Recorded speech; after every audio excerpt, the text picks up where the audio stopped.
buenas noches. Estamos en este debate donde los participantes es el doctor Don Bosco, el doctor Jonathan Ramos, en el cual vamos a platicar sobre la fe, la razón, la ciencia, la filosofía relacionado con el cristianismo. Para eso las reglas van a ser una presentación de sus posturas que durará 15 minutos por cada uno de los participantes y posteriormente es cuando van a debatir, a responder a cada uno de ellos con la regla de que van a tener 10 minutos para responder. Y finalmente, tanto en YouTube como aquí en Zoom, pueden dar sus preguntas para exponerlas a los participantes. Entonces vamos a iniciar con Jonathan Ramos para que se presente, para que nos diga su postura, si hay una relación eficaz entre el cristianismo, entre la fe cristiana, entre la fe y la razón, o si en realidad son cuestiones totalmente separadas y que son irreconciliables. Adelante. Bueno, estimado Daniel, estimado Juan Bosco y Jorge Alberto, es un gusto estar con ustedes. Voy a comenzar mi exposición y cómo en el cristianismo hay una cierta relación judeo-cristiana que trata de asimilar la cultura griega, y voy a tratar de examinar si esa asimilación fue positiva o negativa, o hasta qué punto fue positiva o hasta qué punto fue negativa la incorporación de la cultura griega a el horizonte mental del pensamiento judeo-cristiano.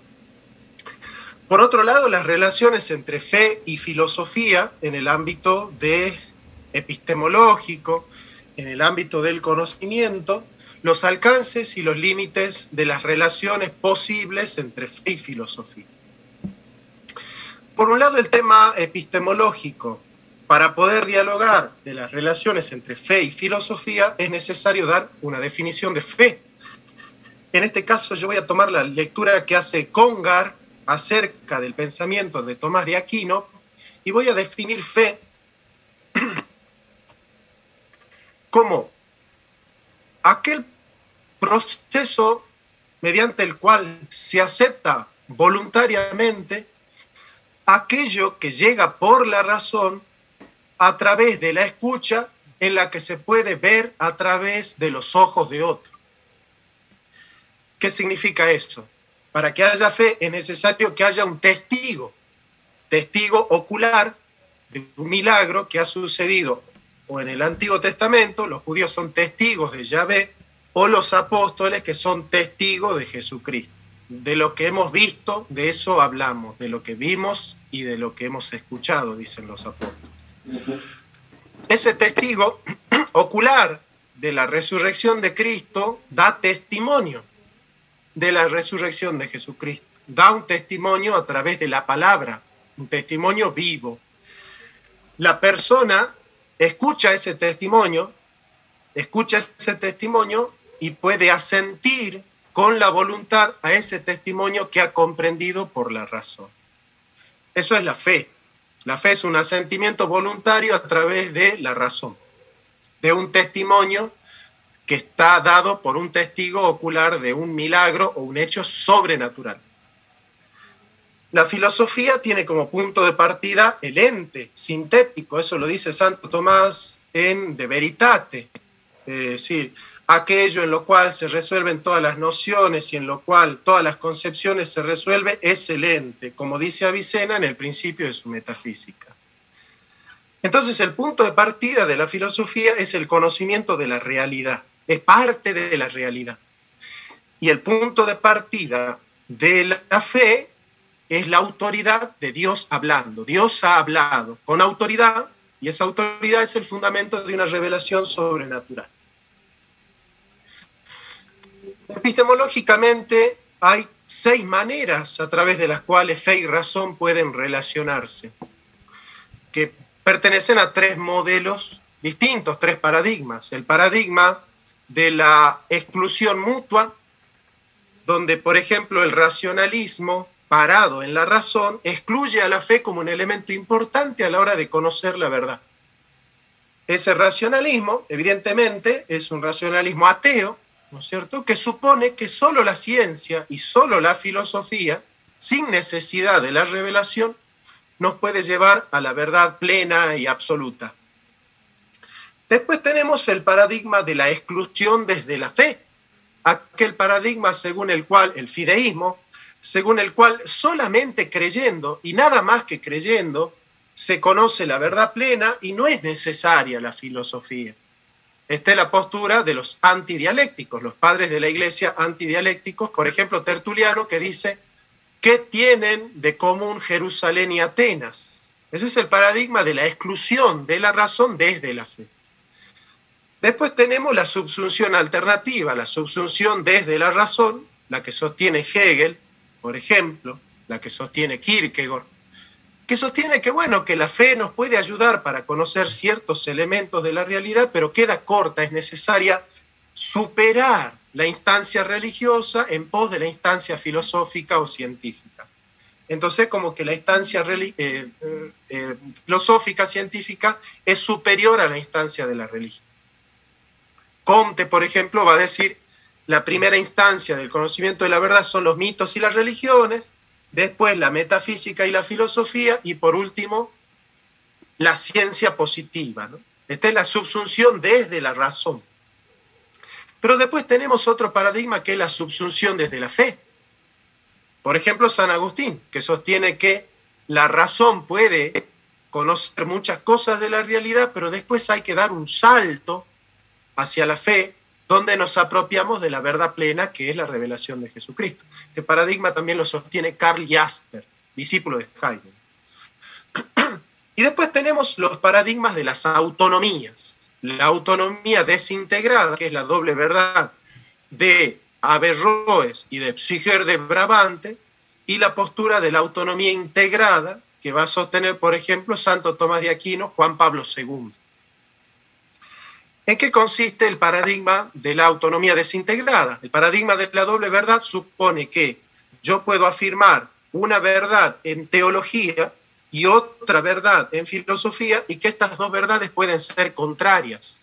Yo puedo afirmar A en filosofía y afirmar B o no A en teología. Y vale. Para Averroes eso vale. En cambio, Santo Tomás va a decir: la verdad no puede estar en contra de la verdad. Quiere decir que aquello que descubrimos por la razón en filosofía no puede contrariar a aquello que recibimos por revelación en la teología.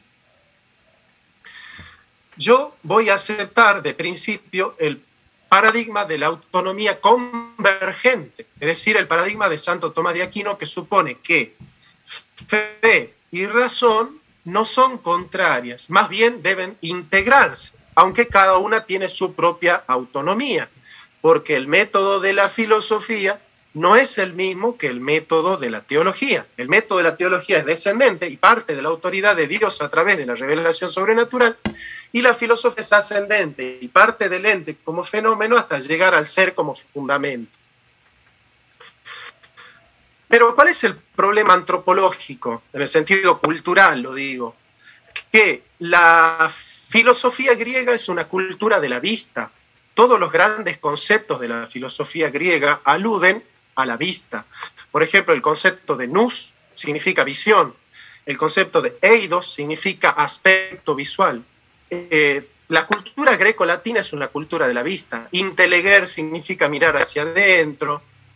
El mismo concepto, la palabra concebir, significa dar a luz. Tiene que ver con la vista. De hecho, Aristóteles comienza su metafísica diciendo que el sentido más importante es el de la vista.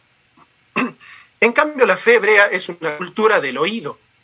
Fidex ex auditum, dice el apóstol San Pablo. Los judíos rezan en la sinagoga: Shema Israel, Adonai Eloheinu, Adonai Echad. Escucha Israel, el Señor nuestro Dios, el Señor uno es.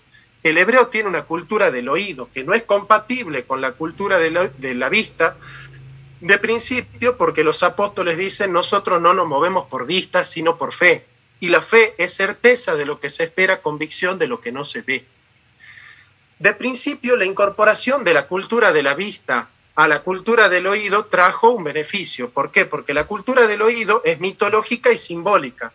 transmite símbolos polisémicos a través de la autoridad de una narración, de una historia del origen que le da sentido a la vida, una génesis, un origen, ¿no?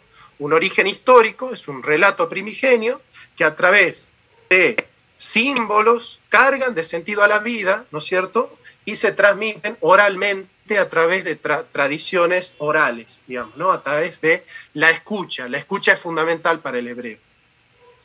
El griego no tiene como punto de partida de su arqueología la historia, sino la naturaleza, la contemplación de la naturaleza. Ya no busca el origen histórico de la Génesis, sino que busca el fundamento arqueológico de la naturaleza, el arjé. El arjé es el fenómeno que se esconde tras el fundamento, que puede ser aletheia, desocultado, a través de la visión.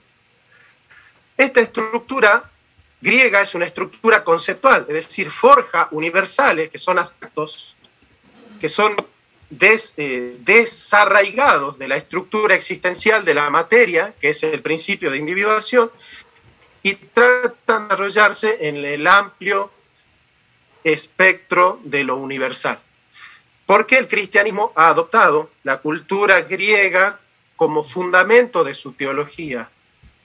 Lo ha hecho porque el cristianismo ha universalizado el mensaje etnocéntrico de los judíos. Los judíos sostenían que Dios es el creador de todo el universo, pero que no es el Dios de todos los hombres. Entonces el cristianismo, para poder universalizar, de hecho la palabra católica viene de kataholon, según el universal, los teólogos medievales, para universalizar el mensaje del Evangelio, han incorporado la cultura de la vista, que es la griega, porque es conceptual, y esa conceptualización abstracta y universal le permitía desarrollar una teología abstracta para hacer apologética y, por otro lado, para universalizar el mensaje cristiano, para hacerlo católico. Perfecto. En este sentido, yo veo positiva la incorporación de la filosofía griega, pero después se fue colando con San Juan Damasceno una concepción visual de la Eucaristía. Se dice así como el Verbo se ha encarnado y se hizo visible, así el sacramento de la Eucaristía es la parte visible de la espiritualidad y es el centro de la misa. A partir de ahí se va generando una liturgia de la vista, donde el pueblo católico medieval no tiene la posibilidad de escuchar y de entender el mensaje del Evangelio, porque se habla en latín y los que estaban en Alemania no entendían el mensaje. Se pintaban dibujitos en las paredes para que la gente pueda tener una cierta pedagogía de lo que estaba pasando, pero el centro de la misa es el aspecto visual y no el aspecto auditivo, que es propio del pensamiento judío-cristiano, que es la predicación de la palabra, no la Eucaristía que se ve. A partir de ahí, en el catolicismo triunfan los que hacen las imágenes, pierden los iconoclastas, por ejemplo San Agustín, que era un iconoclasta, entendiendo que las imágenes son signos visibles de las realidades invisibles o puntales para el cielo o ventanas del cielo. A partir de ahí se edifica una fe que tiene como punto de partida la vista y no la escucha. Se pierde de vista la centralidad de la palabra, que es traída de nuevo por Lutero, donde la centralidad del culto protestante es la predicación de la palabra y no la Eucaristía. Y en este sentido, el protestantismo es más fiel al espíritu del judeocristianismo, es más fiel al espíritu de la cultura del oído, con un centro en la palabra. La cultura de la vista, la cultura de las imágenes, la cultura de las expresiones visuales, es fruto de la incorporación de la cultura griega al pensamiento judío-cristiano, que tiene como beneficio poder fundamentar una apologética en base a conceptos abstractos y poder universalizar el mensaje de Cristo. De a poco, esa ampliación visual de la estructura visual y metafísica de los griegos fue deviniendo en una estructura romana de la institucionalización de la fe, que a través de aspectos visuales trata de generar una pedagogía evangélica que en vez de estar centrada en la predicación de la palabra, está centrada en imágenes pedagógicas. El pueblo desconoce el Evangelio, no puede escuchar el mensaje del Evangelio y se queda con simples historias narradas por las imágenes que cuentan, ¿no es cierto?, las historias bíblicas, pero el pueblo no escucha. Y San Pablo dice, la fe es por el oír y el oír por la palabra de Dios. A partir de ahí, entonces, nosotros vamos a decir que la incorporación del pensamiento griego al horizonte judeo-cristiano tiene sus cosas positivas y tiene sus cosas negativas, como toda incorporación de una cultura que es extraño al horizonte del querigma, tiene sus pros y sus contras. Yo no sé si esto va a generar un debate, porque es posible que mi contertulio Bosco acepte esta mirada, o es posible que la rechace y se genere el debate. Pero esto es lo que yo vine a traer hoy. Muy bien. Jonathan, pues, no hay manera de atacarte. Muy bien, ahora vamos a pedirle a don Bosco somos rieles paralelos que nos dé su punto de vista.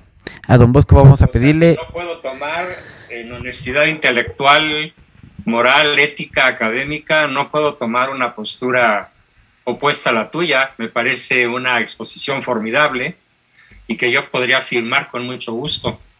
Ahorita, don Bosco, don Bosco. Conocía que tú pudieras tener una serie de concepciones tan adecuadas, don Bosco, que acabas de exponer, tanto en la forma como en el fondo. Doctor don Bosco, con una soltura que es envidiable si te comparo con otros muchos adversarios que he tenido por ahí y que difícilmente expresan su punto de vista.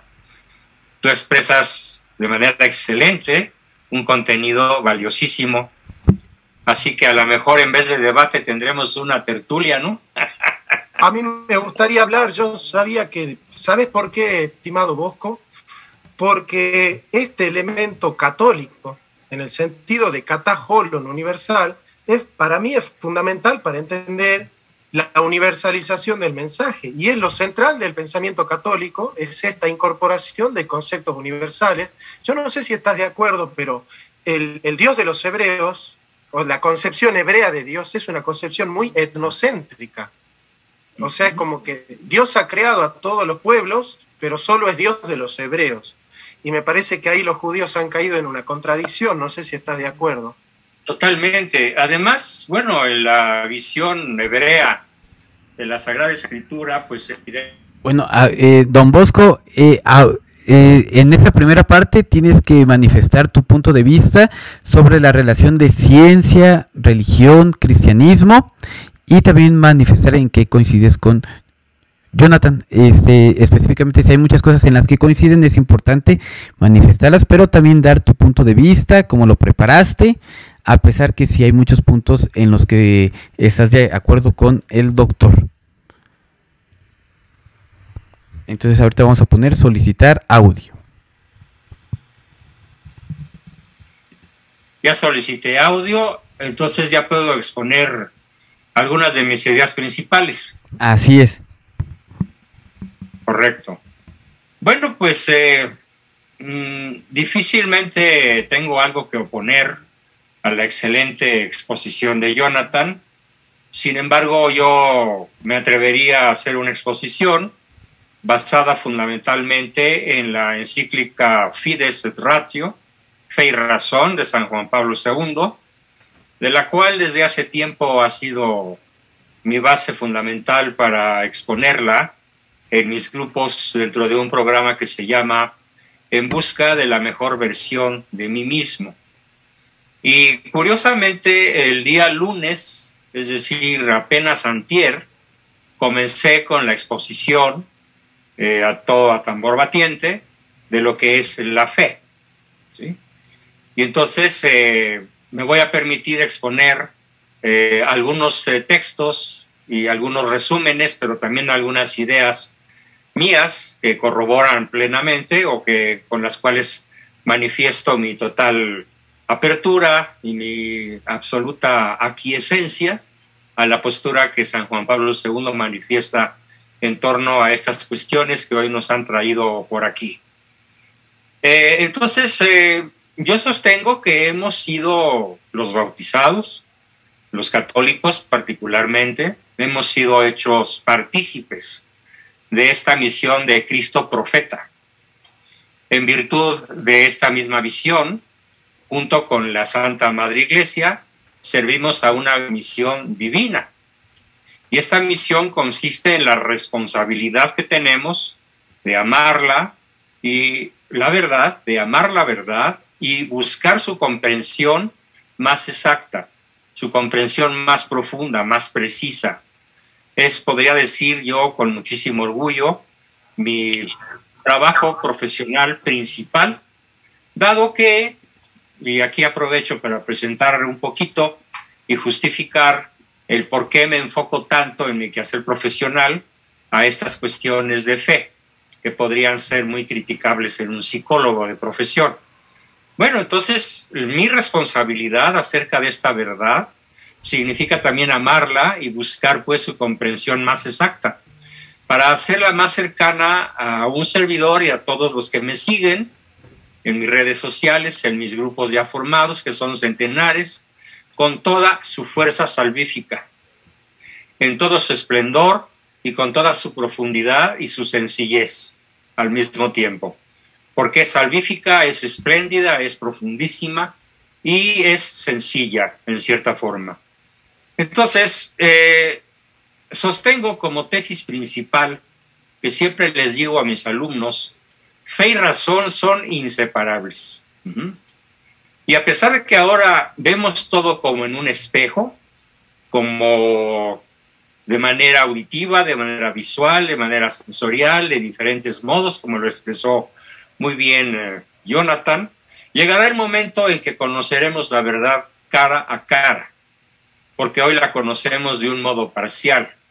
Sin embargo, estas verdades parciales que vamos conociendo son una parte, en cuanto a verdad, de la verdad absoluta, que conoceremos como Dios la conoce, una vez que, muertos en gracia, estemos en su gloria, en su reino, que no tendrá fin, y al cual vamos a llegar con una mucho mayor facilidad, en la medida en la que seamos fieles a esa ley natural que todo ser humano tiene. Yo podría definir al hombre como un ser en busca de la verdad. Sería mi principal definición, incluso desde el punto de vista psicológico. El ser que busca la verdad. El ente racional que tiene como objetivo la búsqueda incansable de la verdad y el constante anhelo de la posesión del bien. De tal manera que todo aquello que la voluntad humana desea, o incluso se apropia, aun cuando pudiera ser un mal objetivo, como por ejemplo el caso de las drogas, del alcohol en exceso, de la propiedad mal habida, deshonestamente, son vistos, al menos de manera subjetiva, no con verdad objetiva, como algo que es bueno. Entonces podría también definir que el hombre es un ser en búsqueda del bien absoluto. Así que somos entonces los seres humanos buscadores del bien y de la verdad. Y esta es un rasgo psicológico que se encuentra en toda persona no privada del uso de razón, en tanto la edad o algunos padecimientos de carácter psiquiátrico o incluso meramente neurótico, como algunas enfermedades que ahora padecen aparentemente una inmensa mayoría del género humano, como es la depresión, que es la enfermedad del siglo XXI, y que estado de ánimo que impide ver al sujeto con una mayor objetividad lo que es bueno y lo que es verdadero, y tomar decisiones básicamente fundamentadas en la percepción subjetiva, tanto de la verdad como del bien, lo cual es un verdadero conflicto. Y entonces el papel profesional que yo he asumido ante mis grupos, mis alumnos, mis pacientes, es la palabra de Cristo. Solo la verdad te hará libre. Si tú, en medio de tus marejadas de neurosis, de tus obnubilaciones de psicosis, pones en juego intencionalmente, voluntariamente, tu anhelo natural, intrínseco a tu naturaleza humana, de conocer la verdad y de apropiarte del bien objetivo, seguramente sanarás, o cuando menos estarás más consciente de lo que te aparta de la salud, de la belleza, del bien, de la verdad, y podrás luchar con menos desventajas en pos de ellos. Podríamos entonces definir, explicando todavía un poco más profundamente mi postura, como un profesional de la conducta humana que no se detiene a hacer cómodo el viaje de mis pacientes, de mis alumnos, de mis amigos o de mis familiares, porque sostengo que la verdad, aunque no peque, sí pica. Y como lo dijo el mismo San Juan Pablo, hay que predicar la verdad a diestra y siniestra, oportune et importune, o sea, de manera oportuna y de modo inoportuno, aunque volvamos a ser únicamente 12. Aplaudo estrepitosamente. En muchas ocasiones me ha tocado quedarme solo, me ha tocado pues que algunos miembros de mi familia rompan conmigo, incluso personas muy cercanas a mi corazón. Me ha tocado el que grandes consorcios comerciales, turísticos, empresariales, de la industria de la transformación y de otras, me cierran las puertas por atreverme a predicar una verdad que pica, que incomoda, que escandaliza, porque pues ya bien lo decía San Pablo, ¿no? La verdad de Cristo, o Cristo mismo y su doctrina, son un escándalo para los judíos y una locura para los paganos. Entonces, el deseo de la verdad nos demuestra la verdadera naturaleza del hombre. Y alguna vez alguien me reclamó diciendo, ¿y por qué no dices y de la mujer? Bueno, pues de una vez aclaro que yo no uso lenguaje inclusivo, porque sería muy ridículo empezar yo a decir él, la, los, o los chiquillos y las chiquillas, o los jóvenes y las jóvenes y les jóvenes, como ahora se usa en el ridiculísimo lenguaje inclusivo. Por eso digo que el deseo de la verdad y del bien pertenece a lo más profundo de la naturaleza misma del hombre. Y bueno, curiosamente, mientras mi amigo Jonathan iba hablando de la visualidad, de la oicidad, o no sé, ¿cómo le dirías tú? No lo sé, ya me lo aclararás. Y de todas estas formas mediante las cuales diversas culturas captan a Dios, a Cristo y la verdad, pues yo en realidad no sé si soy auditivo, visual o sinestésico, pero sí puedo estar seguro de que utilizo mis 3 órganos o todos los órganos de mis sentidos para darle gusto a esa pasión que me ha caracterizado desde niño y que es la búsqueda impertérrita, constante, profunda, escandalizante para muchas veces, de la verdad. Así que interrogarme a mí mismo y a otros y a los que están presentes aquí, veo con mucho gusto a una buena cantidad de mis alumnos, Jesús Casas, Diana, Humberto, José, Juan Ramón, Luz y alguien que no reconozco, un IP. Les doy la más cordial bienvenida a esta tertulia, a la que difícilmente podríamos llamar debate, pero en fin. Así que el interrogarme sobre estas cuestiones y hacerlo frente a ustedes enmarca para mí un horizonte existencial que le da sentido a mi propia existencia y espero que también a las de ustedes. Así que movido un servidor, por el deseo profundo de conocer la última verdad sobre la existencia en general y sobre la misma mía, yo trato de adquirir los conocimientos universales, pero no solamente trato de adquirirlos. Mi labor cotidiana, a la vez de todos mis grupos, es una labor incansable de compartirlos a medida que los voy adquiriendo, para que tanto a ustedes como a mí se nos permita comprendernos mejor y progresar todos en la realización de nosotros mismos. ¿Qué es lo que desde niño me mueve? y probablemente mi amigo Jonathan estará muy en esta misma línea, porque lo veo en su lenguaje corporal. Es la capacidad de asombro. La capacidad de asombro, sin la capacidad de asombro, el ser humano caería en la repetitividad, en unas rutinas asfixiantes, brutal, que sería una especie de asesinato de la razón y de la inteligencia y por lo tanto de la fe. Y poco a poco la persona que pierda su capacidad de asombro sería incapaz de vivir una existencia verdaderamente personal y participar de lo que yo llamo en psicología existencial un argumento triunfador.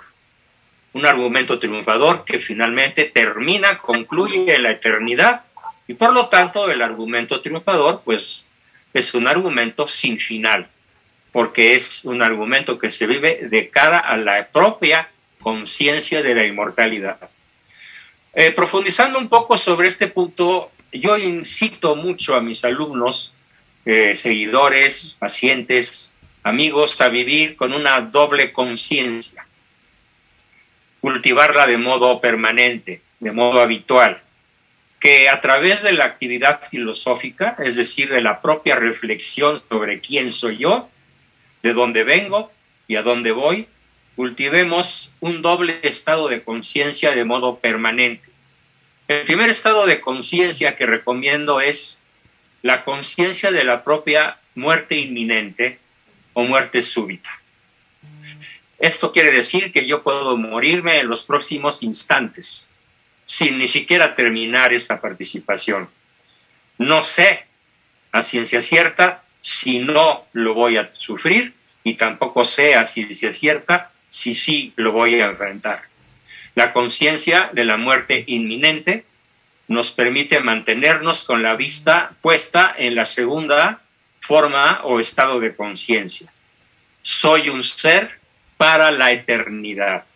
Y solo así explico la radicalidad, la comprensión verdadera de lo que es mi esencia, mi sustancia, como poseedor, dueño o identificado con una entidad que es mi alma inmortal, que a la vez es mi yo, es mi mente, es mi estado de conciencia que me permite cultivar estas dos formas de ver la vida.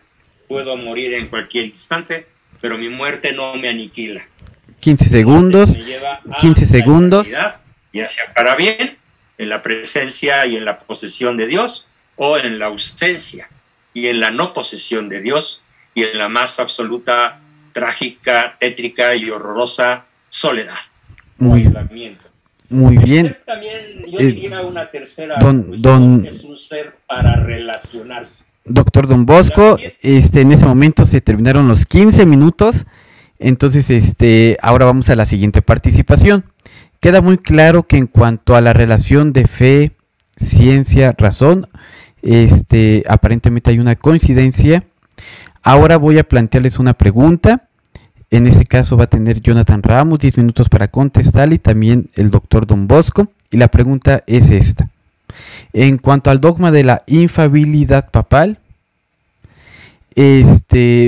¿significaría negarse a la razón y entregar la conciencia a otra persona? ¿O hay coincidencia en cuanto al uso de la razón, el aceptar el dogma de la infalibilidad papal? Entonces vamos a pedirle a Jonathan Ramos que responda y posteriormente tendrá Don Bosco 10 minutos para responder.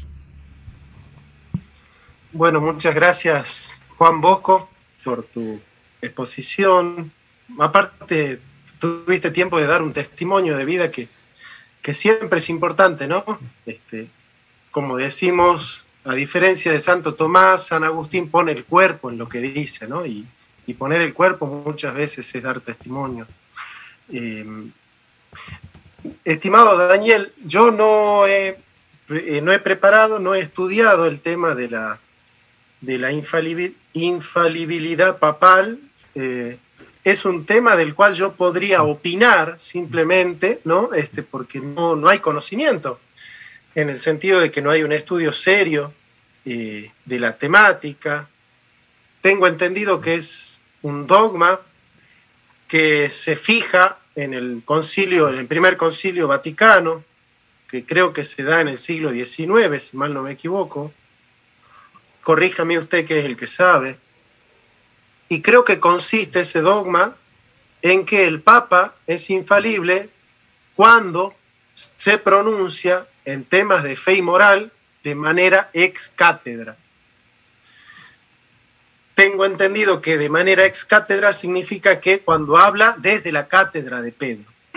Evidentemente, el Papa nunca es infalible de manera aislada, sino en conjunción con el cuerpo colegiado de cardenales y obispos que se integran a la comunidad de fe cristiana y que consideran los concilios y la tradición y la Sagrada Escritura, de tal manera que la infalibilidad del Papa no consiste en que el Papa arbitraria y caprichosamente decide un día que todos tenemos que ser marxistas y es infalible porque lo decide, digamos. No creo que sea, es el tenor del dogma católico de la infalibilidad. Así que básicamente, según lo que yo tengo entendido, es que la infalibilidad del Papa no es otra cosa que el colorario de la infalibilidad de la Iglesia como depositaria de la fe, como depositum fidei. Yo considero que la teología católica es muy sólida en su argumentación. La eclesiología católica es muy consistente, o para ser sincero, en muchos aspectos, no en todos, pero en muchos aspectos, me resulta más convincente que la misma reformada a la que yo pertenezco, ¿no? Tengo esa libertad de disentir. Y yo creo que ahí está un gran punto a ser tratado, porque yo como protestante, aún con el riesgo que consiste en poder caer en el error, tengo la capacidad y la libertad de poder disentir con la Iglesia reformada sin ser excomulgado, digamos, ¿no? Es decir, un reformado puede cuestionar a su pastor, puede tener la posibilidad de revisar la teología reformada a la luz de la tradición y de los padres y tener un intercambio, eso que hay en el mundo protestante, que es esa libertad de interpretar la Escritura y de acercarse a la verdad de la revelación de manera libre, autónoma, es un peligro porque, claro, cada uno puede interpretar la Biblia de cualquier modo y armarse cualquier teología, y es lo que termina pasando en el mundo protestante.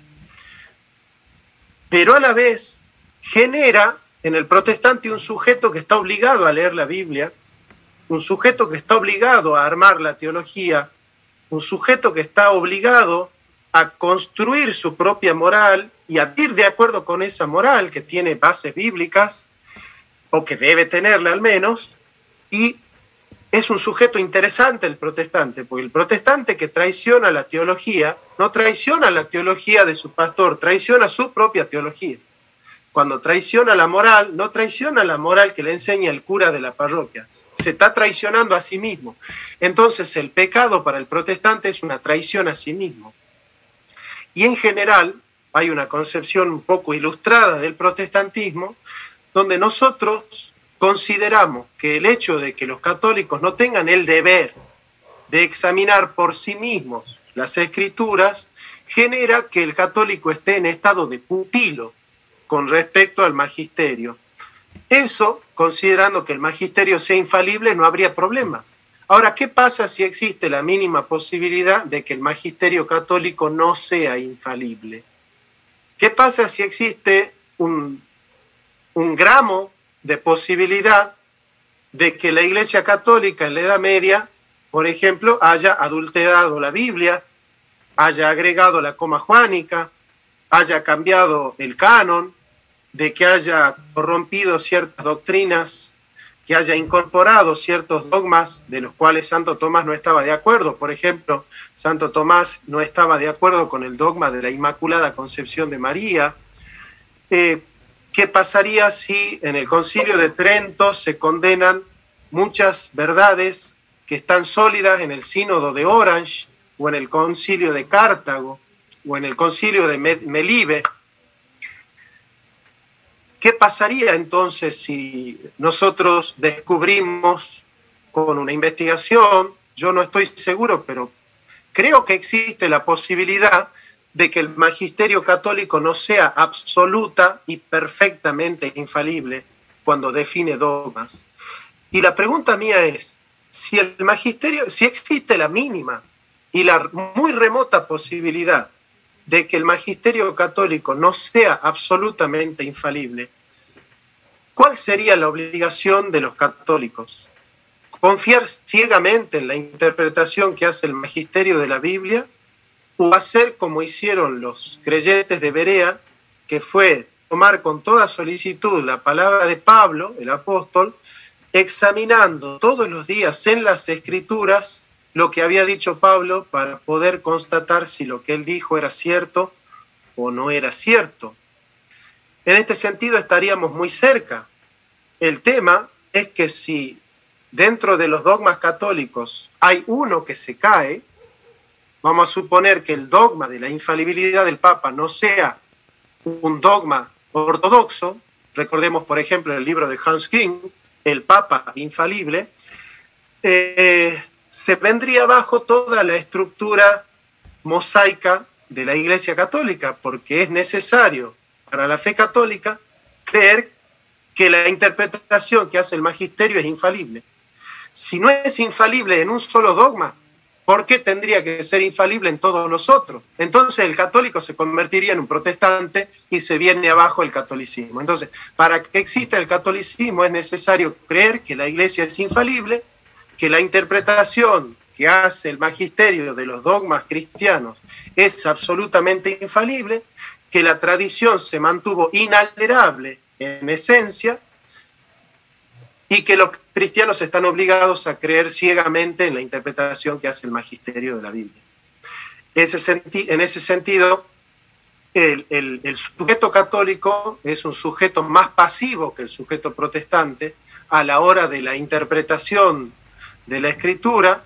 Es un sujeto que, bueno, que ya vemos en Hispanoamérica que no conoce tanto la Biblia. Es un sujeto que está muy abierto a la analfabetización. De hecho, los países más alfabetizados no son los católicos, sino los países protestantes, y eso ha generado un desarrollo cultural en los países protestantes que generó un desarrollo intelectual, un desarrollo cultural, un desarrollo económico, un desarrollo político, que ha hecho de los países protestantes potencias mundiales en casi todos los casos, ¿no? Entonces, bueno, es interesante analizar porque la Iglesia Católica tiene muchas fortalezas que no tiene la Iglesia Protestante, y el sujeto protestante tiene ciertas ventajas que no tiene el sujeto católico. ¿Cómo hacer para que las fortalezas de una iglesia y de la otra puedan integrarse en un solo sujeto? Bueno, ese será el desafío, que los católicos abracen un poco más la ilustración, en el sentido de la sana ilustración, que es el sapere aude, el atrévete a saber por ti mismo, y que nosotros los protestantes empecemos a tomarnos un poco más en serio la tradición, los padres de la Iglesia y los concilios. Me parece que en esa apertura protestante hacia lo fuerte que tiene el catolicismo y una apertura católica al legado reformado, me parece que puede ayudarnos a todos los cristianos a hacer de este mundo un lugar mejor. Muy bien. Entonces vamos a escuchar ahora al doctor Don Bosco su respuesta sobre este punto.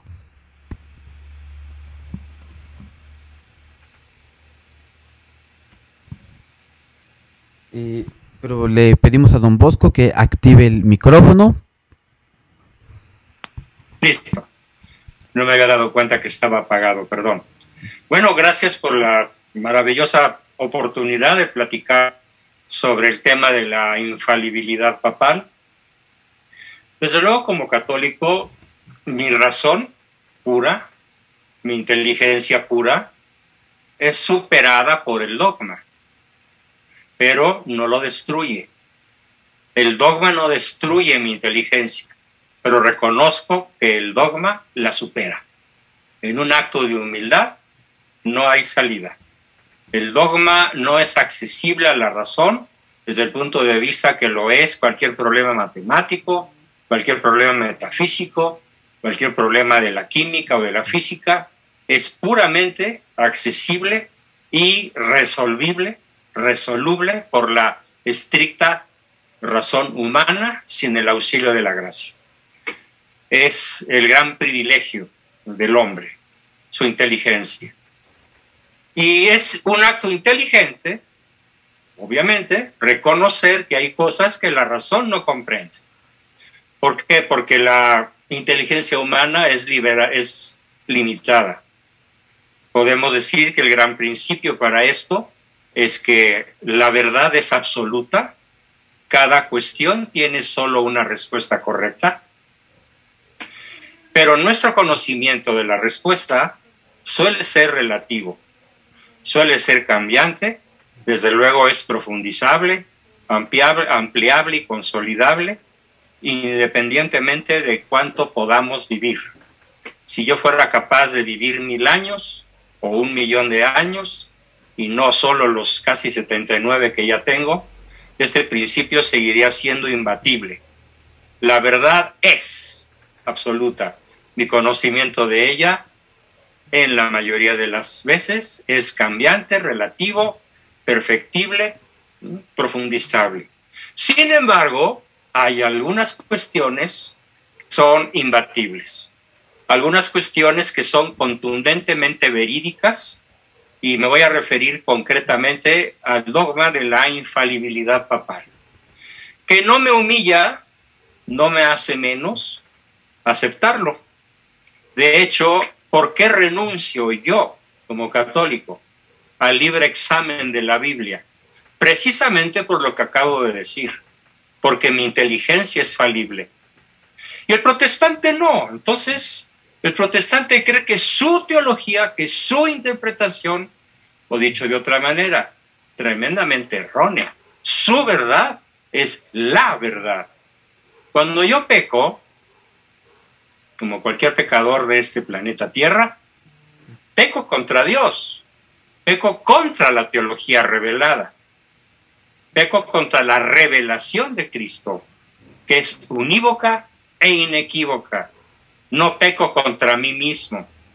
Claro, es correcto el concepto de pecar contra uno mismo, y tiene una palabra en castellano y en otros idiomas contundente, y esta es la palabra incongruencia. Puede uno ser incongruente, puede uno traicionarse a sí mismo. Y claro, es una falta muy grave. Pero la falta más grave es haberle dado el sí a la palabra de Cristo y traicionarla.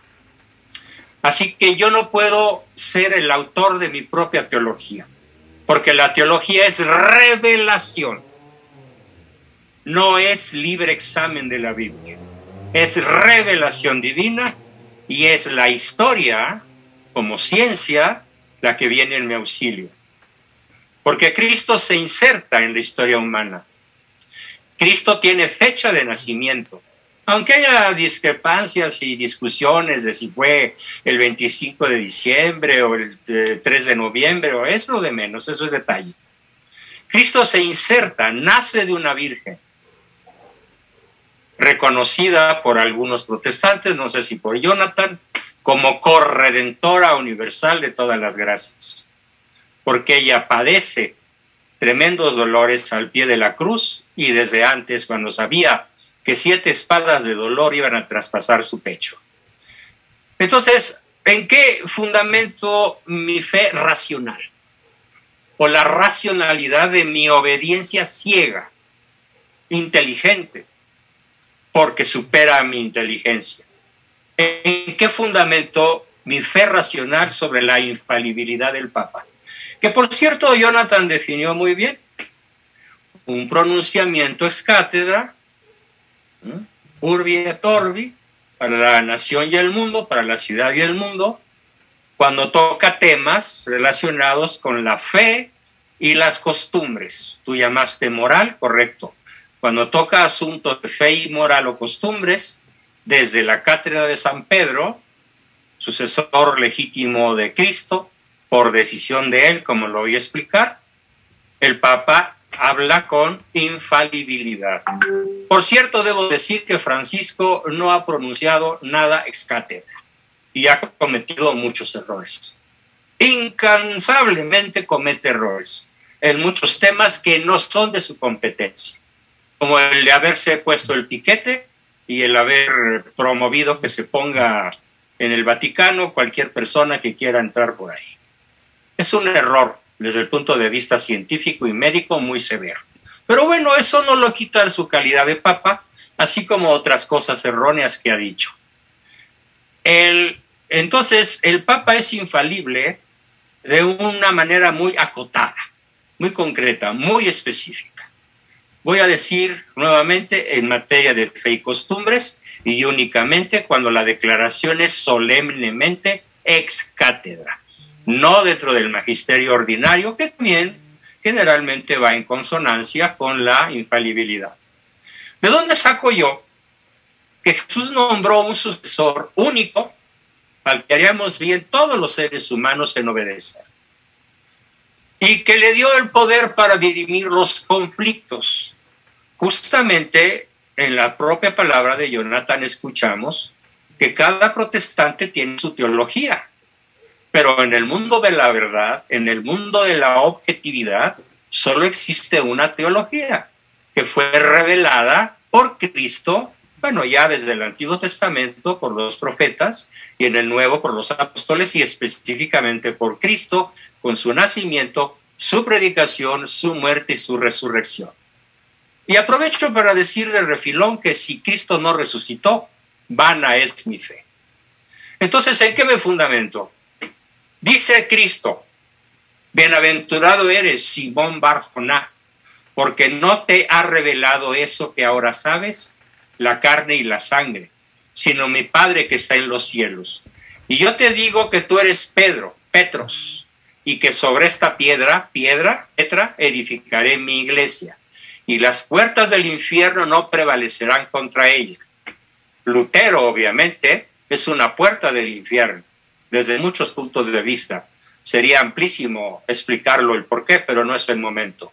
Y a ti te daré las llaves del reino de los cielos, Pedro. Y todo lo que atares sobre la tierra será también atado en los cielos. Y todo lo que desatares en la tierra también será desatado en los cielos. Mateo 16, 17, 19. Dijo Jonathan, de modo, no sé si desconocedor de la historia, ¿por qué son ricos los países de la anglósfera? Porque durante 3 siglos se dedicaron a la piratería. No conocemos piratas españoles. La historia no registra piratas españoles. En cambio, registra un 98% de piratas ingleses, un X porcentaje de piratas holandeses, en menor grado franceses, hasta donde yo recuerdo ningún alemán. Pero sí, la piratería de 3 siglos hizo monumentalmente ricos a los países de la anglósfera. Y otra razón, no es su lectura autónoma de la Biblia la que las hace ricos. No, por supuesto que no. Es la piratería. Y otra razón. Cuando es fundada la Unión Americana, en la asamblea de fundación de USA, los padres fundadores dijeron cosas que voy a citar casi textualmente. ¿Verdad, queridos hermanos, que todo lo que existe en la tierra es de Dios? Sí, de acuerdo. ¿Verdad, queridos hermanos, que nosotros somos una raza superior? Sí, lo somos. ¿Verdad, queridos hermanos, que las razas superiores tienen el derecho de apropiarse de las razas inferiores como la de nuestros vecinos del sur? Sí, hacemos eso. Y se apoderaron de México. O bueno, cuando menos de su mitad más grande. Y a la fecha, pues seguimos bajo la bota militar, económica, política, financiera, ecológica y cuantas formas de dominación se puedan dar desde 1824, a la caída de Iturbide. Así que la explicación no es la Biblia, es su interpretación de la Biblia, que acabo de explicar en la Asamblea Constituyente de la Unión Americana. La piratería, si eso no los hace moralmente inferiores, moralmente muy inferiores a los fundadores protestantes de la Unión Americana, no sé entonces qué se pueda calificar como pecado. Y sigo diciendo, aunque en este pasaje el original griego Petra es piedra, más exactamente roca grande, al igual que en castellano es sustantivo femenino. A Simón no le puede dar un nombre femenino, así que lo masculiniza y le llama Petros. O sea, exactamente la misma palabra, pero cambiada de género, puesto que cambia el género de la cosa nombrada. Algo fácil de comprensión para el hablante español. Pero aunque este pasaje se escribió originalmente en griego, las palabras dichas por Jesús fueron en arameo. Y en ese idioma la palabra piedra es kepa. Por eso es también Simón Cefas. No varía, pues, así que lo que Jesús dijo originalmente, tú eres Cefa y sobre esta Cefa edificaré mi iglesia, es exactamente lo que él quiso decir al fundar una iglesia única, santa, católica, apostólica, infalible e indefectible. Y aprovecho para aclarar que la infalibilidad papal no significa impecabilidad. Sobre todo en el Renacimiento hubo papas muy pecadores, con hijos, con concubinas, incluso uno de ellos nombró una suplente mujer, barbaridades, invadieron países, declararon guerras injustas, sobre todo los Borgia y los de la Rovere. Pero nunca perdieron el don de la infalibilidad, aun cuando este todavía no había sido definido de manera explícita, porque esto lo fue hasta hace siglo y cacho.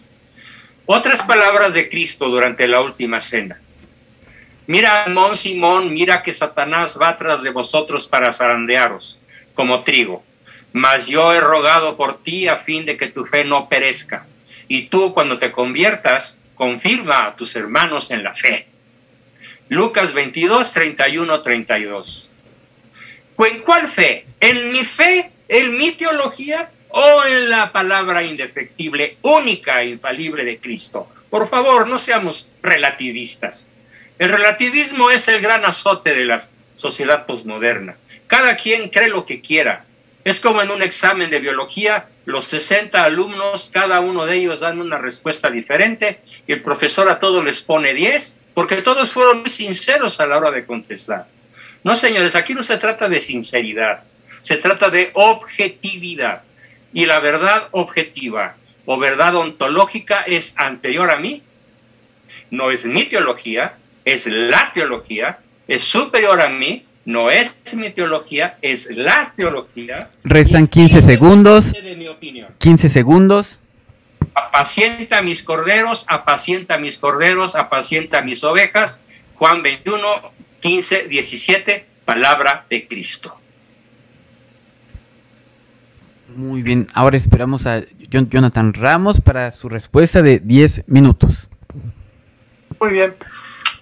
Bueno, yo, como no soy un experto en este tema, voy a hacer más que nada aportaciones que tienen tenor de pregunta, más que de afirmación tajante.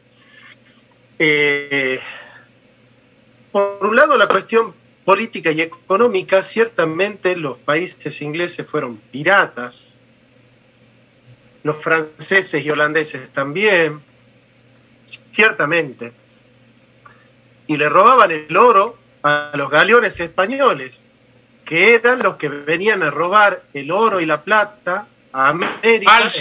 Falso y protesto. Los españoles no robaron el oro. Y lo voy a aclarar en su momento. Don Bosco, en su participación aclara eso. Ok, bien, gracias. El saqueo legal que hicieron del oro y de la plata en el sistema de flotas y galeones, los españoles, evidentemente fueron saqueados por los ingleses, ¿no es cierto? Bueno, en nombre de Cristo.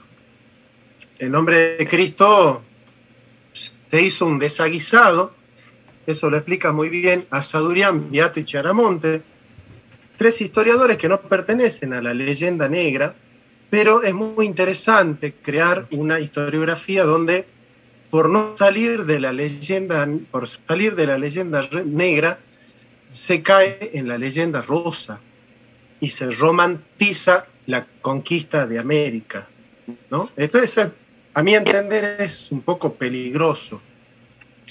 Pero es a tenor de pregunta. A tenor de pregunta, hasta qué punto es válido conquistar a un pueblo en nombre de Cristo. Es simplemente una pregunta. Ahora, con respecto al tema de Pedro, también tengo otras preguntas, porque en el Concilio de Jerusalén, Pedro se expresa sobre un tema de fe, sosteniendo que hay que judaizar a la iglesia, planteando, por ejemplo, que los gentiles que se incorporan al cristianismo tengan que circuncidarse, por ejemplo. Y la postura de Pablo es la de no que los gentiles que se incorporan al cristianismo no cumplan la ley judía, los ritos judíos. Mi pregunta desde el desconocimiento es si la expresión de Pedro en el Concilio de Jerusalén es ex cátedra o no es ex cátedra. Pero eso es a tenor de pregunta. A tenor de pregunta. Después, con respecto a el tema del relativismo protestante.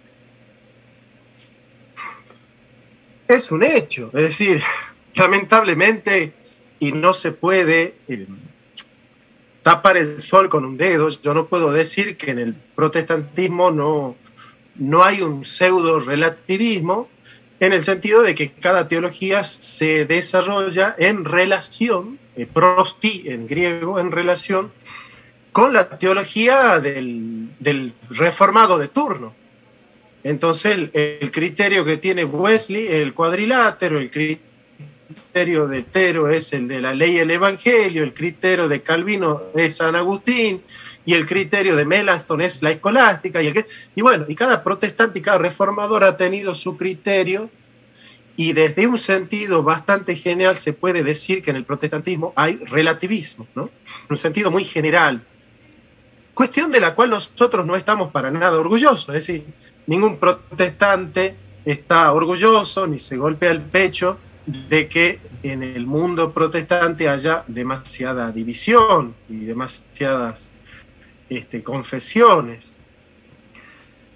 Es una deuda a saldar. A tenor de preguntas, yo no sé si aún dentro de esta diversidad, de esta gran diversidad, no hay una cierta unidad. Y yo no sé si la unidad de la que habla la Biblia es homogeneidad absoluta en cada punto de la teología, porque no sé hasta qué punto es sostenible esa homogeneidad, sino a través del único método para salir del paso, que es el método católico, que es delegar en el magisterio la interpretación de la Escritura, ¿no? Me parece que es una fortaleza del catolicismo delegar la interpretación en el magisterio. Pero vuelve la pregunta, ¿de dónde saca el católico que la interpretación que hace el magisterio católico es infalible? ¿Cuál es el fundamento para creer que la interpretación que hace el magisterio es infalible? Porque yo estoy de acuerdo que la Iglesia tiene autoridad apostólica.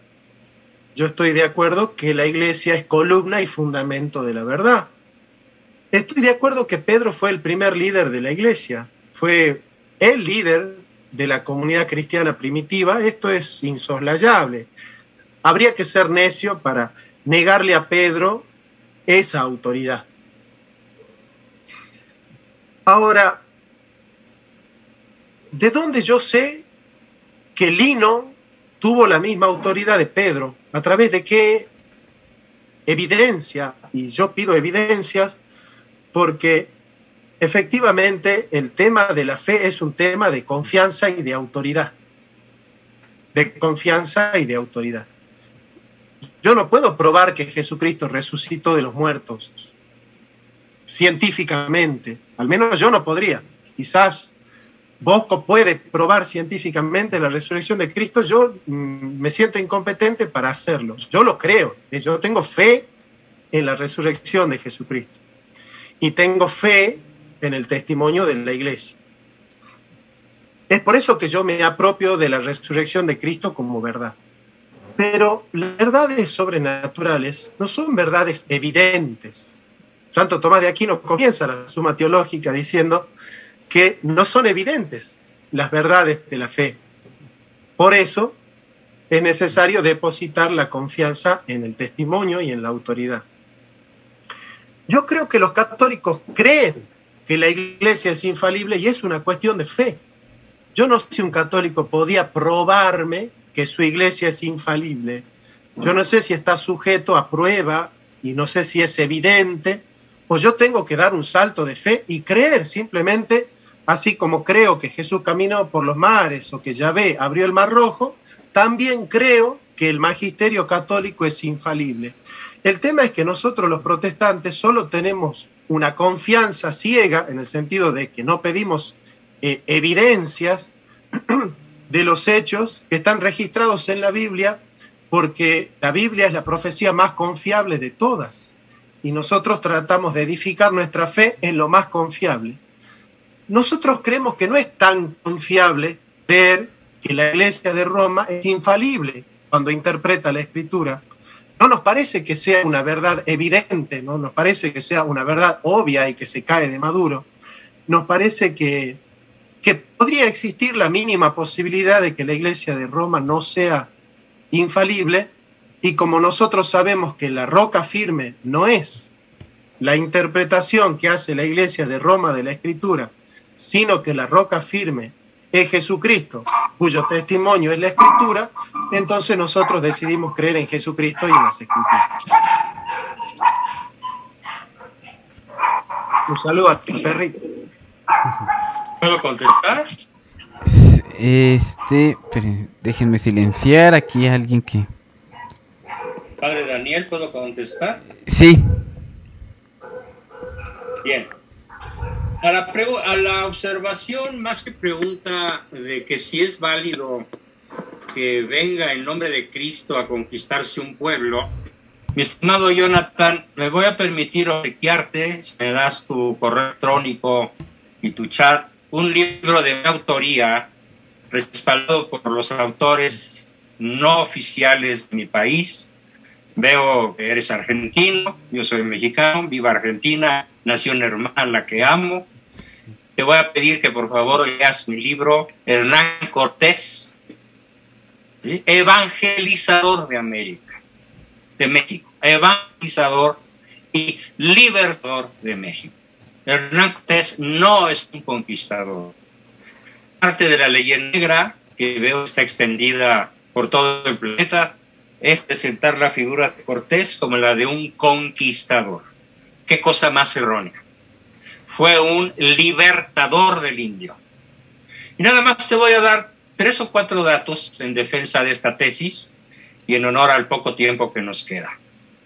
Cuando Cortés llega a las costas de Yucatán, en su primera incursión por lo que ahora es México, ¿sí?, los indígenas del lugar lo atacan y él se defiende y finalmente los pacifica. Y ellos, para ofrendar la paz o honrar la paz que el recién llegado barbudo y en barcos que entendían y aterrorizados porque pensaban que caballero y caballero era una sola entidad, le ofrecen 20 muchachas en regalo y él evidentemente las rechaza, escoge una que es la famosa Malinche o Doña Marina, que es bautizada de inmediato, y hace que sus otros las otras 19 muchachas sean legítimamente tomadas en matrimonio por otros tantos soldados. Fueron las primeras 19 familias que parieron a los primeros habitantes mexicanos de lo que no existía y que hoy se llama México. No había mexicanos, había tribus todas rivales entre sí con predominio del azteca.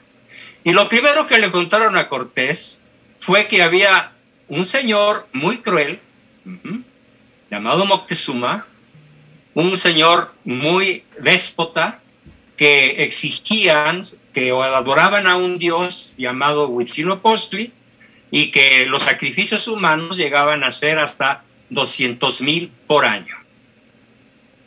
Cuando Cortés avanza hacia el centro de lo que hoy es la República Mexicana, fue encontrando que había muchas tribus que ofrendaban sacrificios humanos. Y lo primero que hizo Cortés fue impedírselos por la fuerza de la palabra a través del verbo de la Malinche, que llegó a hablar 3 o 4 idiomas. Ya hablaba 2 cuando Cortés la conoció, aprendió rapidísimamente el castellano, entonces todo lo que le decía Cortés se los decía a los indígenas en su lengua madre. Y muchas tribus, como los zempoaltecas, los cholultecas, los tlaxcaltecas, accedieron a dejar los sacrificios humanos. Cuando llegaron a Aztlán, el reino de Aztlán, con capital en la Tenochtitlán, hoy alguna mente trasnochada intenta ponerle así a la Ciudad de México, Tenochtitlán encontró físicamente contadas por sus soldados en los famosos zompantlis hasta 200,000 calaveras, fechadas todas en una sola festividad, que fue la inauguración del Gran Teocalli de la Ciudad de México, mejor dicho, de Tenochtitlán. Lo primero que hizo Cortés fue el cese abrupto de los sacrificios humanos. Si esto, y además explicó por qué. Hay grandes párrafos que te voy a pedir que leas con mucho detenimiento, en donde Cortés, en sus cartas de relación al rey de España, y en su testamento, y en las crónicas de Bernal Díaz del Castillo, narra cómo Cortés pacificó, evangelizó, fue el primer evangelizador, nada más que él no traía una cruz al pecho, nada más, traía una espada al cinto. Así que la gran obra de Hernán Cortés, como lo sostiene don José Vasconcelos, a quien tú debes conocer, Jonathan, llamado el Maestro de América, fue el libertador del indio. En su tesis magistralmente narrada, en el libro de historia de don José Vasconcelos, llamado Breve Historia de México, que también te recomiendo. Como Cortés no es un conquistador, y es un evangelizador, y es un libertador del indígena. Por esa razón, los indígenas en masa se empezaron a bautizar, quisieron el bautismo cristiano, y sobre todo con la aparición de la Virgen de Guadalupe, que sería todo un tema a debatir, que evidentemente tiene todos los rasgos necesarios para que no haya explicaciones racionales, sino estrictamente sobrenaturales, porque sobrepasan el conocimiento científico de una manera abrumadora. Esa es mi primera respuesta. En síntesis, estudia por favor la obra de nuestro fundador de la nacionalidad mexicana. ¿Qué conquistador en Sudamérica fundó una nueva nación? Ninguno. ¿Qué fundador, qué civilizador, qué conquistador en Europa fundó una nueva nación? Probablemente Alejandro Magno, al casar a los persas con las griegas. Pero fuera de eso, ¿qué conquistador hubo en los Estados Unidos o en Canadá para fundar una nueva raza? La raza mexicana, que no existía. ¿Dónde se fundó? En el hecho Malinche de Cortés. El primer mexicano nacido y bautizado y con acta de registro 0001 se llama Martín Cortés. Y de ahí todos los demás que nacieron de las 19 esclavas, que ya no fueron esclavas, sino mujeres libres, y que tenían el apellido de sus maridos soldados españoles. Y se fundó una nueva nación. No existe en la historia de la humanidad nada parecido. La fundación de una nueva nación, que hoy es México. Y claro, después vinieron algunos virreyes malévolos, saqueadores, comerciantes, mercachifles con mentalidad de piratas, ¿sí? Como si fueran ingleses o franceses, pero la inmensa mayoría de los gobernantes de este país, que se llamaron virreyes, fueron personas de un nivel cultural extraordinario, y a la par que se fundaban las mejores universidades en Europa, se fundó la Pontificia y Real Universidad de México, de la Nueva España, que ahora se llama Pontificia Universidad de México, y de la cual es una persona muy conocedora y muy adentrada, el padre Daniel, que hoy nos acompaña. O sea que tiene 5 siglos casi de vigencia. ¿Cómo se fundó Argentina, la nación argentina? Allá no hubo mestizaje, allá hubo depredación de muchísimas etnias locales. Lo mismo en Chile. México fue una historia totalmente diferente. Y te voy a platicar qué se hacía con el oro. Se mandaba a España el quinto real. Las 4/5 partes del oro encontrado en este país, rico en oro y en plata, se quedaron siempre en México. Hasta que cayó Iturbide en 1824, donde empezó la fuga de capitales, que ya dura 200 años, y particularmente acelerada esa fuga de capitales en los últimos 3 años con la presidencia del malo. Malo porque es Manuel Andrés López Obrador, el peor presidente de nuestra historia, y además en sus mañaneras demuestra que no sabe de historia, tanto como yo, de física. Entonces, esa es la primera respuesta a tu primer cuestionamiento. Espero que te dignes, por favor, leer el libro de Vasconcelos y mi libro, que es bastante más corto, para que conozcas la otra historia, la que nunca te han contado. En México, esta historia que yo cuento a mis alumnos no se cuenta. Se cuenta la leyenda negra. 15 segundos. Todo el rigor que la inventaron los ingleses. Perdón, padre, ¿me habló? Sí, restan 10 segundos a la participación.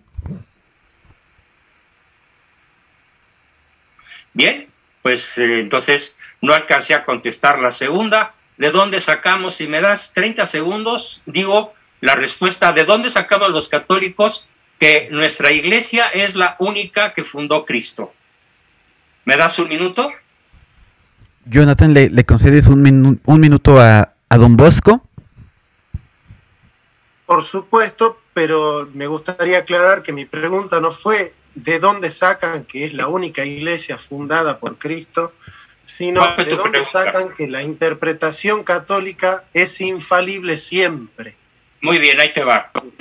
Si es cátedra, si es sobre fe, si es sobre costumbres, si se juntan esas 3 características, ex cátedra, sobre fe y sobre costumbres, es infalible.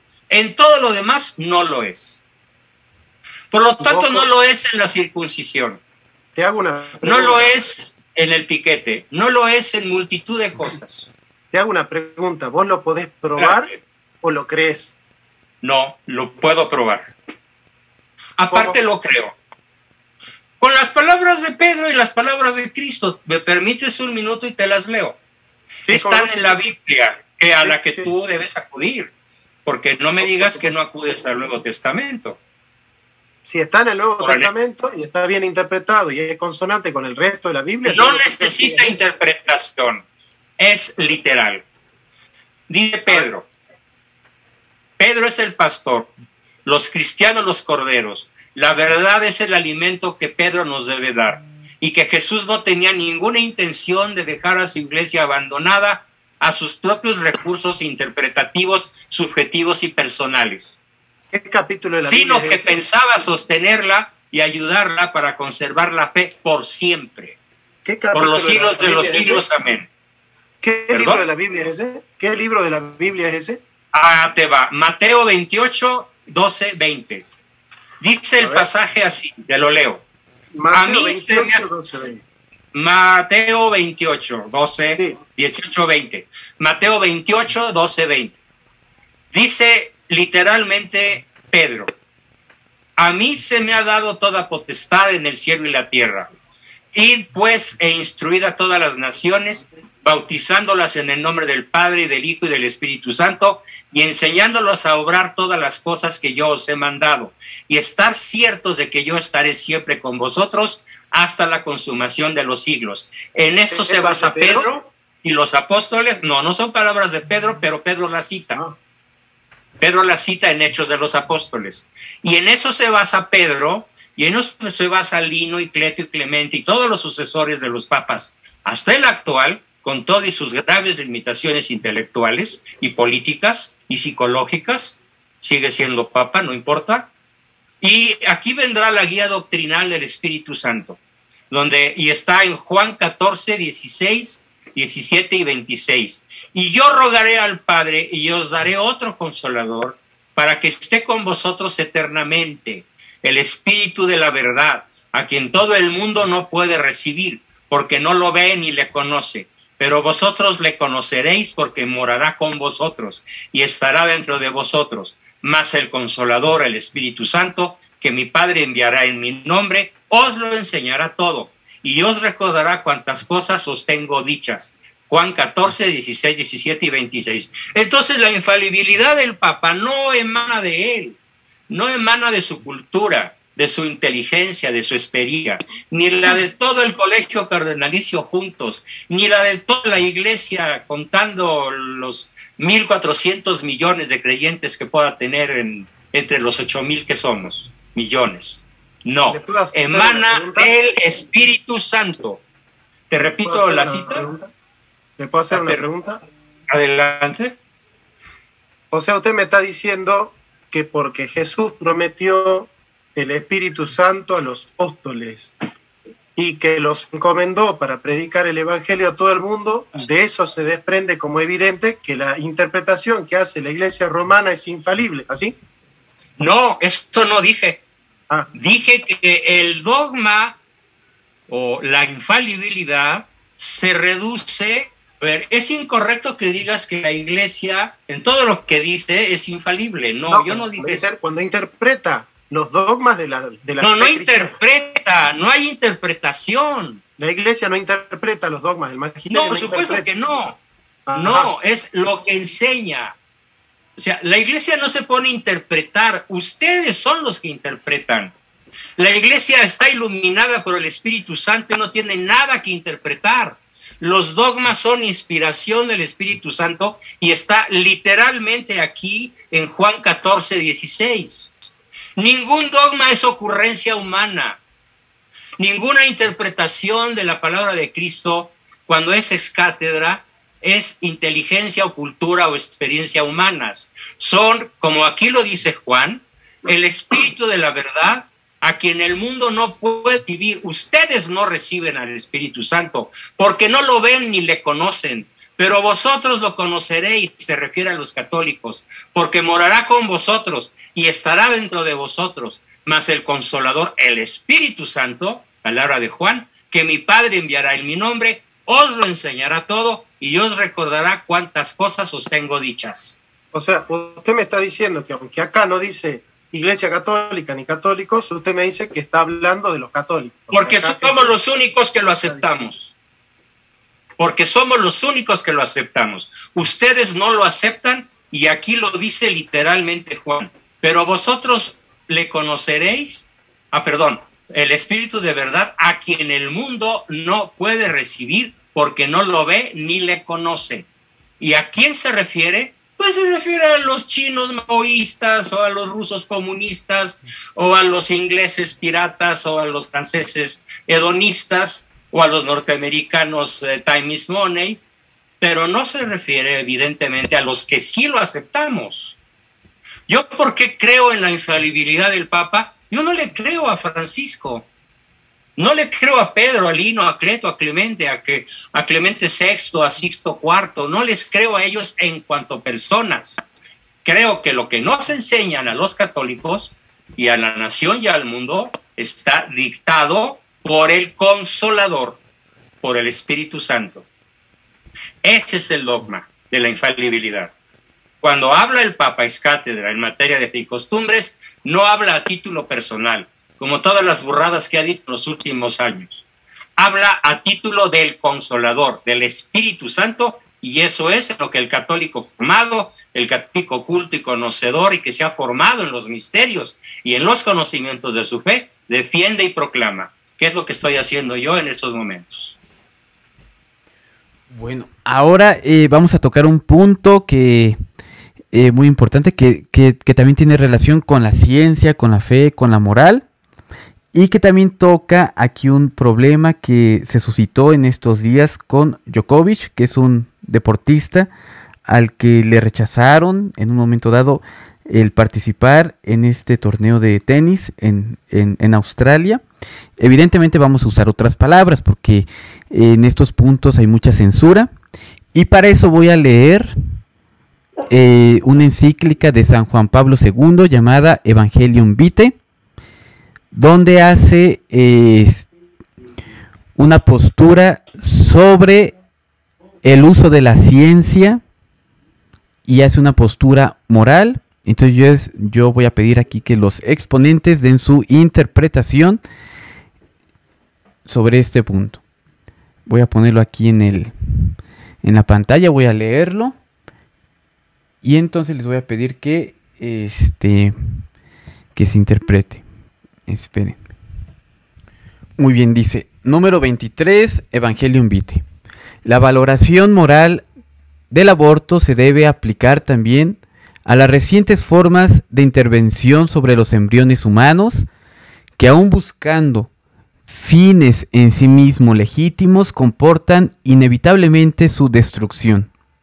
Es el caso de los experimentos con embriones en creciente expansión en el campo de la investigación biomédica y legalmente admitida por algunos estados. Si son lícitas las intervenciones sobre el embrión humano, siempre que se respete la vida y la integridad del embrión, que no lo expongan a riesgos desproporcionados, que tengan como fin su curación, la mejora de sus condiciones de salud o su supervivencia individual. Se debe afirmar, sin embargo, que el uso de embriones o fetos humanos como objeto de experimentación constituye un delito en consideración de su dignidad de seres humanos, que tiene derecho al mismo respeto debido al niño ya nacido y a toda persona. La misma condena moral concierne también al procedimiento que utilizan los embriones y fetos humanos todavía vivos, a veces producidos expresamente para este fin mediante la fecundación in vitro, sea como material biológico para ser utilizado, sea como abastecedores de órganos o tejidos para trasplantar en el tratamiento de algunas enfermedades. En verdad, la eliminación de criaturas humanas inocentes, aun cuando beneficia a otras, constituye un acto absolutamente inaceptable. Bueno, pueden ustedes buscarlo en la página del Vaticano para leer todo el numeral 63. Y la pregunta es esta: ¿es admitible que un católico, un cristiano, se permita inocular, y saben a lo que me refiero, cuando se está usando líneas celulares de bebés abortados? En cuanto a los medicamentos, no soy más específico porque nos pueden censurar. Entonces empezamos con Jonathan sobre su opinión. Sí, yo diría que no utilicemos muchas palabras porque si no, no voy a poder subir este video a mi canal, fruto de la censura. Y lo quiero subir. Entonces,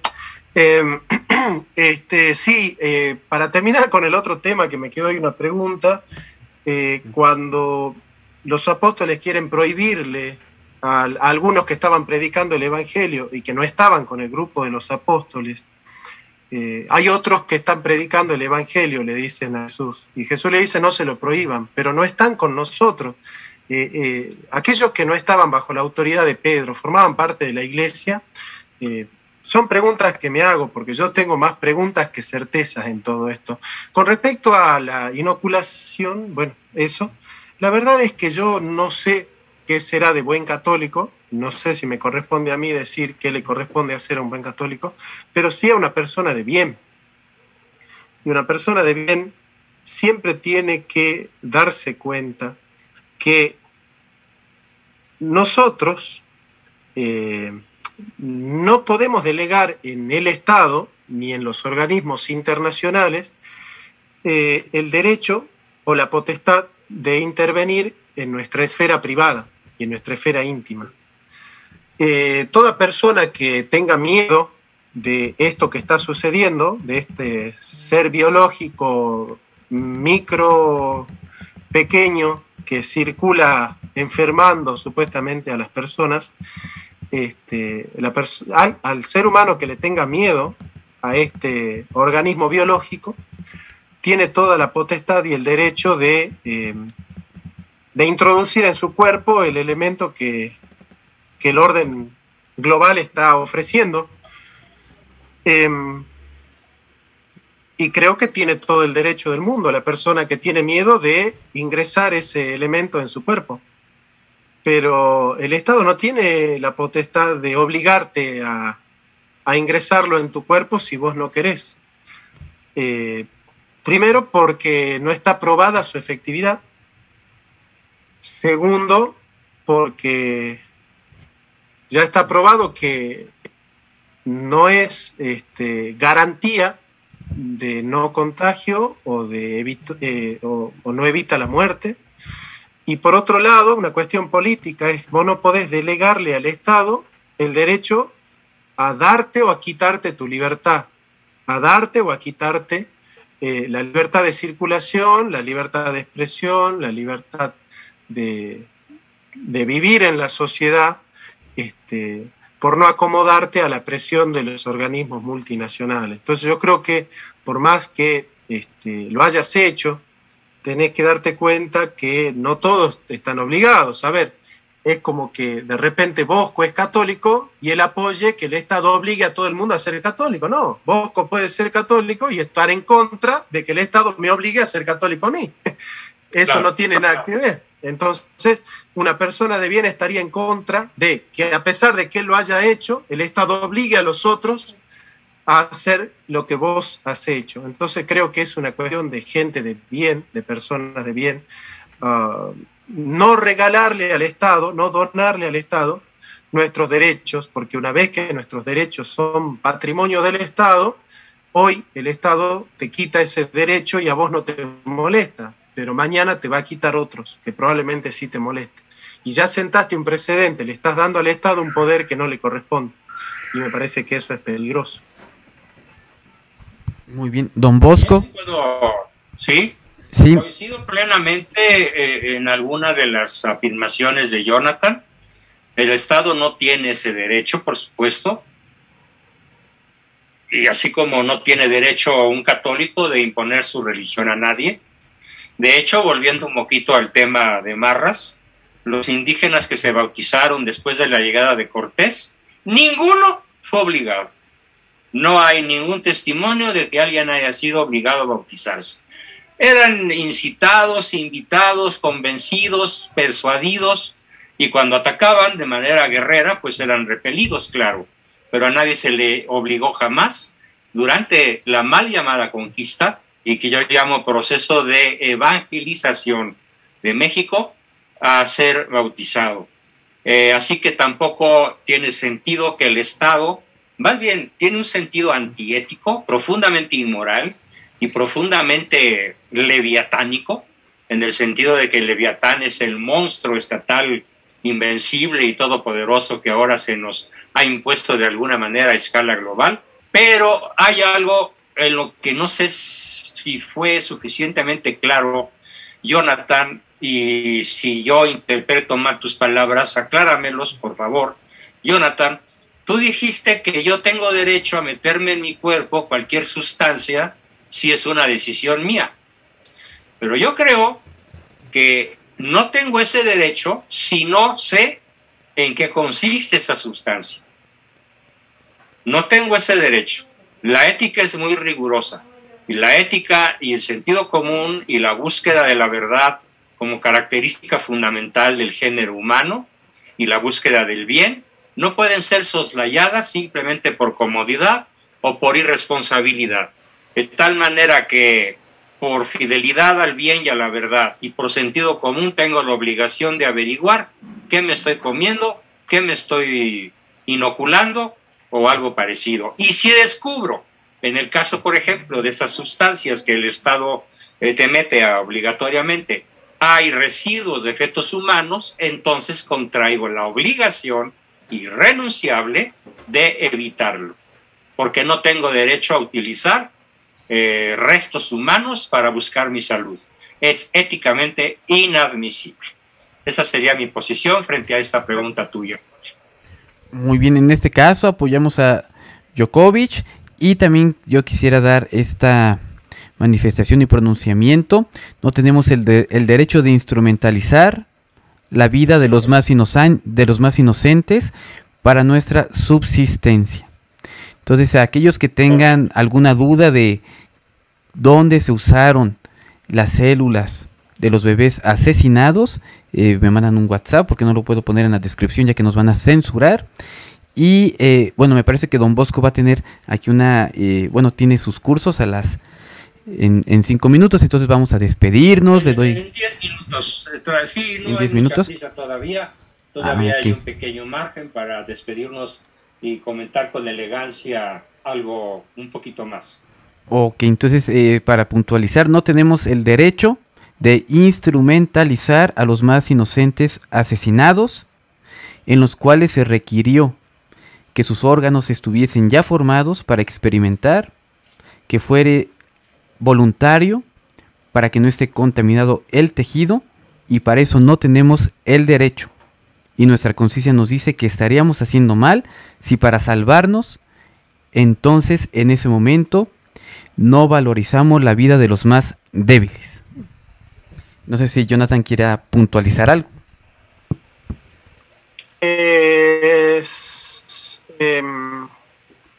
No, yo estoy en contra de la imposición. Yo creo mucho en la libertad. Creo mucho en la libertad del sujeto. Yo defiendo la libertad del sujeto siempre, frente a la imposición de cualquier institución, ya sea religiosa, política, cultural. Siempre creo en la autonomía del sujeto, siempre creo en la responsabilidad del sujeto, siempre creo en la libertad de los sujetos. Así que desde esta plataforma de pensamiento, de creer en la libertad de los sujetos, que es el fundamento de su responsabilidad, es que estoy en contra de toda imposición global y de toda imposición a cualquier individuo de cualquier cosa, ya sea de una creencia o ya de un elemento que se tenga que inocular o de unas políticas que tenga que aceptar o una ideología que tenga que aceptar.